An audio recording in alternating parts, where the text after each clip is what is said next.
Ladies and gentlemen, boys and girls, thinkers, drinkers, and U-boat sinkers, welcome along to the Joe Spivey YouTube channel, where we discuss books and little else. And can you believe, folks, that it has been a whole Gregorian calendar week since... That's not entirely correct, is it? Because the Gregorian calendar ran differently. But it's been a whole calendar week since my first live stream. So it is Friday, which means, of course, only one thing.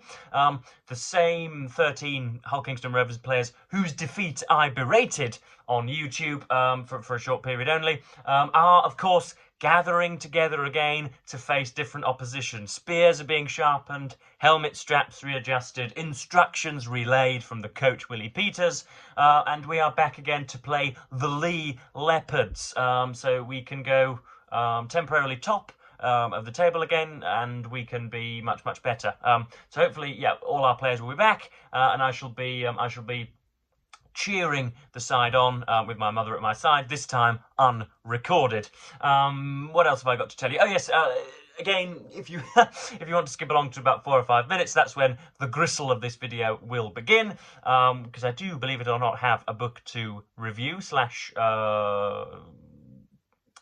strip to bits and dissect for you. But I had the great pleasure of running into an old school teacher yesterday. A strange thing, folks. I'm sure you'll agree as to whether... I don't know whether any of you guys have ever done so. I'm sure you have. If you've stayed within the neighbourhood in which you were schooled for an extended period of time, it's a matter of demographic certainty that you'll run into somebody from school at some point. But it was a rather peremptory, authoritative PE teacher, and I saw him at the till in Lidl. Hello, Mr. Beecroft. He probably won't be watching. I did tell him briefly that I was on YouTube, but I doubt he's gone to great lengths to seek me out on there. But yeah, a very, very strange thing to do, because, of course, you have been separated for a great while. You've been walled by authority and superiority, because, of course, you are, you're just a kind of... you're just one of the drooling minions whom it is his job to teach. And, you grow up and you start to get a little bit of decent conversation, but you're never an equal. And all of a sudden, you're an equal with the person that has been slapping your bottom and, caning your knees and, sending you to detention and all of this. So it's a very, very, very strange thing. It was slightly awkward. We both blushed. Our faces rouged slightly with embarrassment, but... he realised that I was an inch or two taller than him, even though he used to tower above us. And he wasn't at the sixth form while I was there. He only did up to year 11, so when I was about 15 or 16. And you can imagine seeing Joe Spivey at 15 or 16, that complete and utter irresponsible scoundrel. All of a sudden you have something of a prepossessing, conscientious, altogether posher young adult male. So I'm not surprised that Mr. Beecroft was particularly surprised. But it got me thinking. It's one of the it's one of the kind of bullet points of your own maturation when you're growing up. One of the hallmarks of knowing that you have grown up is suddenly realising that adults are fallible. They are for years and years and years and years and years. These, albeit kind of, regnal and demonic, torchbearers, but you soon realise that indeed they are sad just like you, and indeed they get nervous just like you, and they worry about X, Y, and Z just like you. Adult fallibility is one of the lessons of childhood. And it was, very, very strange to find somebody who, as I say, used to hand out the orders and whose beck and call we all used to be at was suddenly just another number next to me at the till. It was a nice moment. But anyway, I have gone on already for too long, but I am just going to continue talking, even though a gentleman is taking the bin opposite. But we today will be reviewing Bill Bryson's Notes from a Small Island, I think published in 1995, was it? It surprised me just how long ago this was. This initially saw print. Copyright Bill Bryson, 1995. So yes, this is almost 30 years old now, before the induction of fibre optic broadband, before bidirectional digital media, before that great ubiquitous force in our world.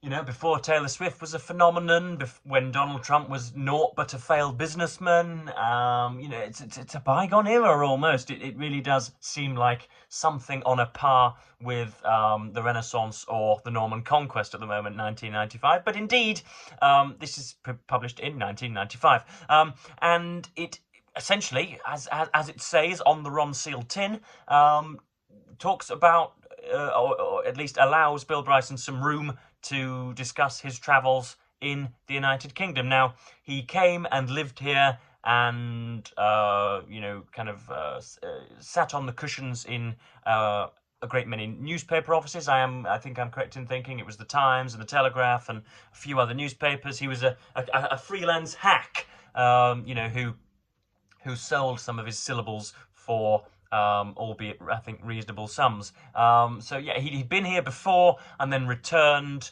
I think for the final time with his wife and children. So it was a little bit odd as to whether at points he was referencing something which happened in the 70s or something which happened in the 90s. It wasn't linear narrative, which we have come to come to find comfort from. That was an awful way of ending the sentence.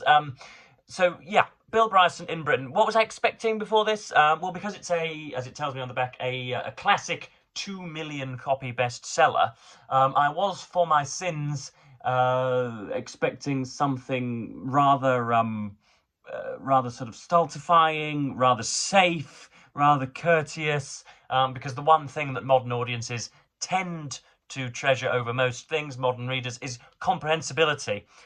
They would much rather find a book to be easily understood than they would something which is not, you know, otherwise magnificent. They would much rather just nod along with the narrative, realizing what's going on, than they would by being, you know, irked or horrified or sparkled by the writing. But we're parking those prejudices. It was anything but that, folks. It was absolutely tremendous. Bryson's prose is sort of variegated and energetic, and it pants and sweats and dribbles. It's got all, you know, it's got all sorts of other limbs and arms and legs getting in the way. But it's very, very exciting and very, very adventurous and challenging in its own way. It's a real treat for the cranium, folks. I really, really will recommend it. A treat for the cranial matter. And of course, I've got some things to read out. But yeah, I know that Bryson is a very, very significant writer. It tells me on the back page here that he's gone to America. He's done 2 or 3 books in Australia. Sorry, he's been to Australia, 2 or 3 books in America, and has another book called The Road to Little Dribbling, which is more notes from a small island, presumably because this was so damned successful. But what does he discuss in here? Not a great deal of the towns he visits. That's harsh, but they are rather stereotypical descriptions of the towns he visits and the glens that he observes and the rock faces he traverses and the hotels he frequents and oranges with his narcissistic attitude. So the places he visited, I don't think you'll learn a great deal more about the places if you've visited once or twice, because Bryson himself only visits once or twice.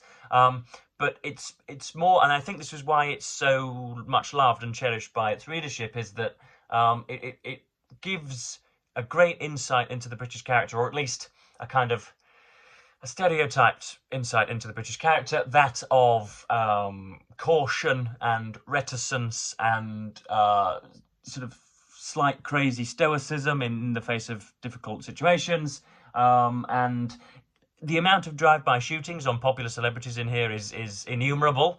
There probably is a number to them, but I haven't gone to the the painstaking task of counting the blighters.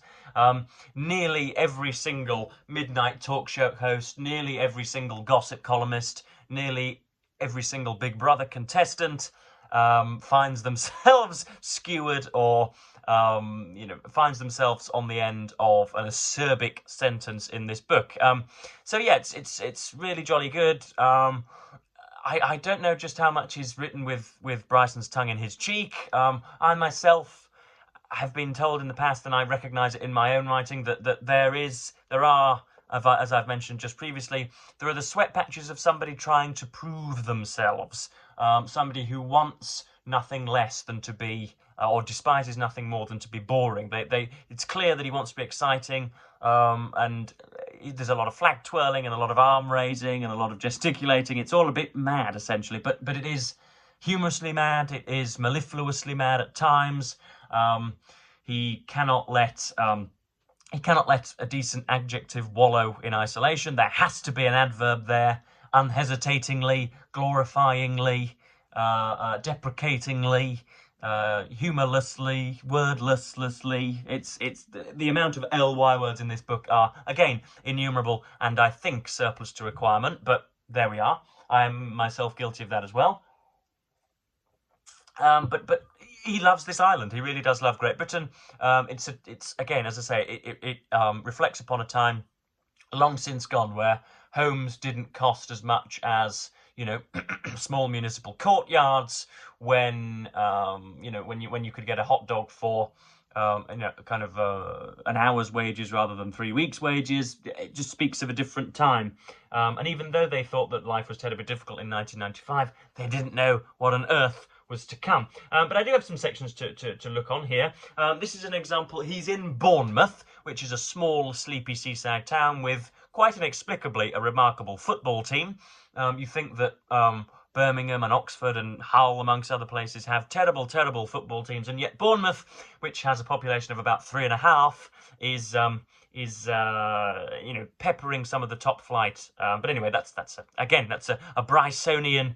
A Brysonian sojourn into the inevitable. But yeah, so he's in Bournemouth and he finds a kind of dilapidated castle which was bought by Mr. Selfridge, who of course was a department store tycoon, and he gives a little bit of a mini biography of Selfridge's life, which gives you a taste of the prose. And I've written at the top there in pencil. I think I've decided to like Bryson's work for now anyway. So yes, this is the section highlighted. Selfridge was an interesting fellow who provides a salutary moral lesson for us all. An American, he devoted his productive years to building Selfridges into Europe's finest shopping emporium, in the process turning Oxford Street into London's main shopping venue. He led a life of stern rectitude, early bedtimes and tireless work. He drank lots of milk and never fooled around. But in 1918 his wife died, and the sudden release from marital bounds rather went to his head. He took up with a pair of Hungarian-American cuties, known in music hall circles as the Dolly Sisters, and fell into rakish ways.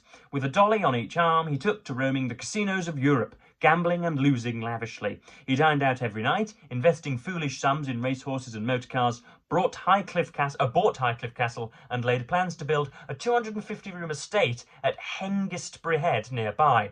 In 10 years, he raced through $8 million, lost control of Selfridges, lost his castle, and eventually ended up living alone in a small flat in Putney and travelling by bus. You see there, that sentence should have ended about 4 seconds ago, shouldn't it? There are about 8 or 9 syllables too many in there, but anyway, he died penniless and virtually forgotten on the 8th of May 1947. But of course he had the inestimable pleasure of bonking twin sisters, which is the main thing. And you can see there the final slip into the carnal and the demotic, which is, I think, rather typical of Bryson's style, and heaven forbid the Spivanian Substack style as well. But yeah, you can see there it's not adding an awful lot to the narrative of knowing Britain, but you get a little bit of a knowledge of Mr. Selfridge, and you can hear Mr. Bryson cackling at his own erudition and his own inventiveness at every single clause. So next up, we're talking about cheeky fun, and we're talking about the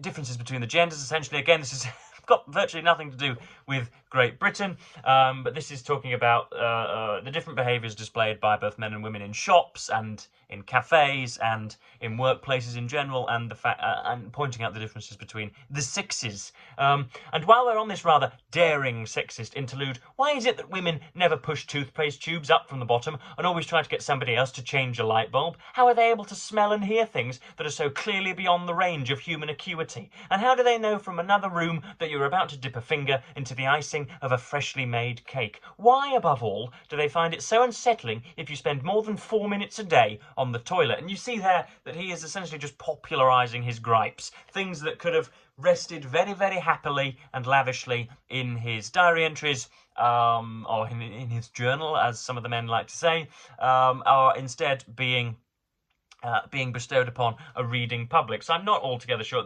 It's one thing to inject bits of your personality, it's another to have it arrest the entire work.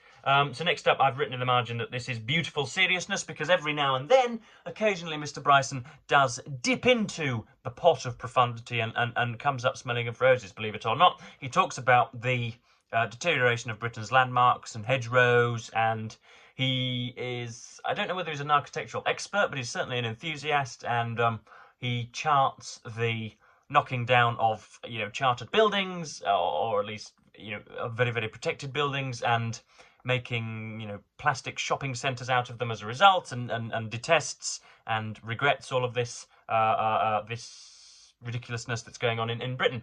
But yeah, he's talking about the hedgerows and stuff here. It is easy to forget, in a landscape so timeless and fetching, so companionably rooted to an ancient past, how easily it is lost. The panorama before me incorporated electricity pylons, scattered housing estates, and the distant sunny glints of cash and carry warehouses.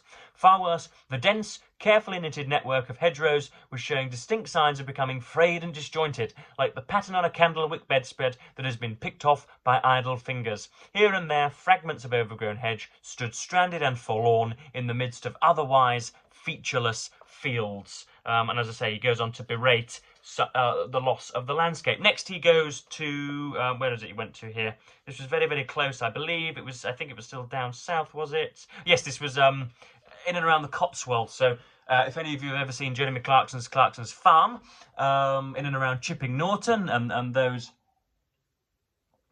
moneyed fields and hills, and the moneyed people that have gentrified the area, you will know it well. This is that kind of area, and he's talking about standing in what he deems an unrecognised Roman hut, essentially. And here we go. Again, this is wonderful. This gives him a kind of a parallax effect, and again, there's some welcome seriousness here. I cannot tell you how it felt to be standing in a forgotten wood in what had once been, in an inconceivably distant past, the home of a Roman family, looking at a mosaic laid at least 1600 years ago, when this was an open, sunny space, long before this ancient wood grew up around it. It is one thing to see these things in museums, quite another to come upon one on the spot where it was laid.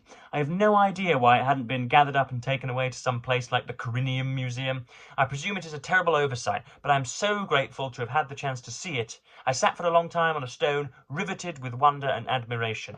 I don't know what seized me more, the thought that people in togas had once stood on this floor, chatting in vernacular Latin,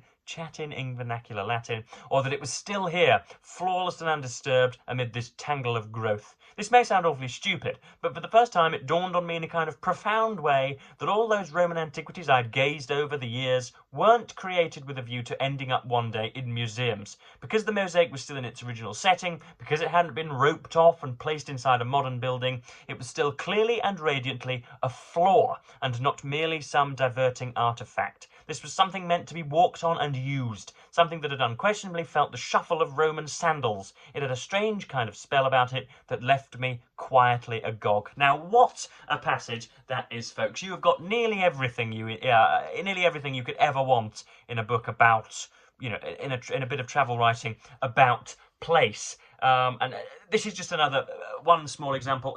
There's another drive-by shooting on a canonical master, or at least a sacred cow. I think Wordsworth gets a kicking in here.